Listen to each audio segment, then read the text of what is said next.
Wales may be in the midst of a building boom, but it's also struggling with a big shortage of tradesmen and women.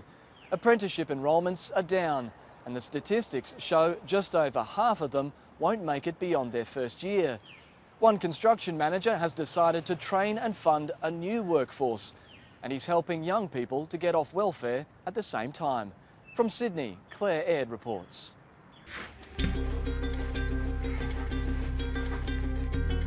My name's Edward Lewis Alofi. I'm age 20. Every day I wake up at 4 o'clock just to get early to work. And it's hella cold. I enjoy going to work.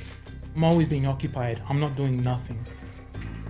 It's dawn in Mount Druitt, and Lewis Alofi is on his way to what could be a life-changing opportunity.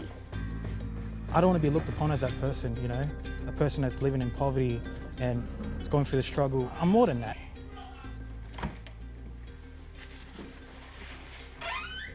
My name's Brian Dean, I'm 27 years of age. Every morning at 5 o'clock my alarm goes off and I get up, get ready to go to work. What I like about my job is that we get to do carpentry, steelwork and concreting.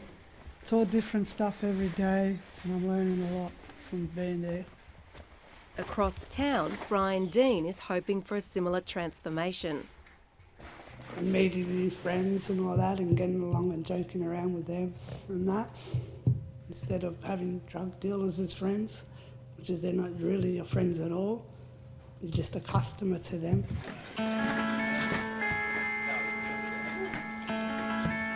The two men are working in a very innovative classroom, a specially designed construction site in Sydney's west.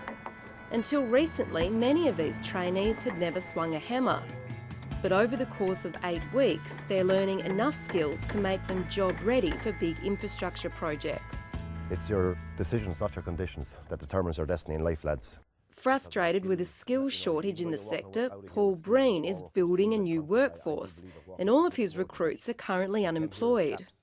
This is your chance, lads, to tell Australia that ye are not lazy, that ye are that all you want is to be given a chance.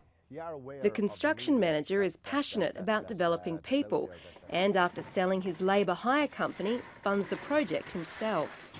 We're creating a whole new training style that's going to tap into this young generation, that's going to engage them more, and you know, governments are going to gain because we're going to get less people on Central Link, and businesses are going to gain because they're actually going to get employees that's actually going to hit the ground running.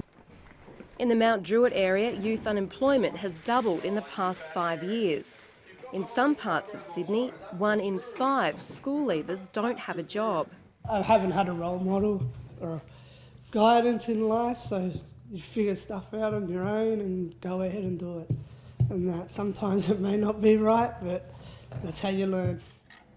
While Brian has battled drugs, Lewis was bullied at school, suspended and sent to a youth centre. Did my year 12 there for 4 years, tried to do whatever I could, you know, to get my year 12, you know. I didn't care, that's all I wanted. I was attended every day and I'd really struggled with learning just because of my problems with anxiety and depression was in the way. He spent the last year struggling to find work. Because it's really hard, and I can understand people out there who are going through it right now. Like many other industries, construction is crying out for workers. An extra 300,000 will be needed over the next decade. Under current training, we have about 40,000, so there is a major shortfall. To study a trade, young people have to first secure a job, and industry reports suggest many fail the first test. The main issue here is arriving at the interview on time and on the right date. It's as basic as that. I must say that our experience over the last number of years has been quite dramatic, and I don't want to alienate any particular generation, but the building industry has a job ahead of it making it attractive for people to work. Ready? Yep. Ready? Yep. Go. It's just after lunch break and the men are racing each other to improve their speed and precision. 30 seconds left. Go for it. Come on. You can see the transition within 4 weeks. It's amazing to see it. Like. like they're just completely new men. We're treated like adults. It's really mature. There's no yelling. It's more of the correct communication with all the men. I've seen a big change. I've seen that I'm very positive, I'm very motivated, I'm really occupied, and I don't think negative no more. While the trainees spend most of their time on the tools, they're also building life skills. You have to have the will and the want to do something in life and that now, and a motive. So my motive is to get my licence and to get out of home, move away from my brother and get my own place and that, start my own life. Brian Dean. After 8 weeks, the trainees are awarded a certificate marking their achievement. Today is my graduation. It's the first thing I'm actually going to graduate in and that, so I'm very proud of myself for doing that. Edward Lewis. I have had graduations before, but for this one it's something special because I earned it. I know where my journey is going, you know. All I know is I got a bright future ahead. On completion, the men are offered paid employment with Paul Breen, where they'll have a chance to turn their training into a career. We have them in the frame of mind here that themselves they're trying to be the role models for every other young person that's out there that's going to come behind them in this course.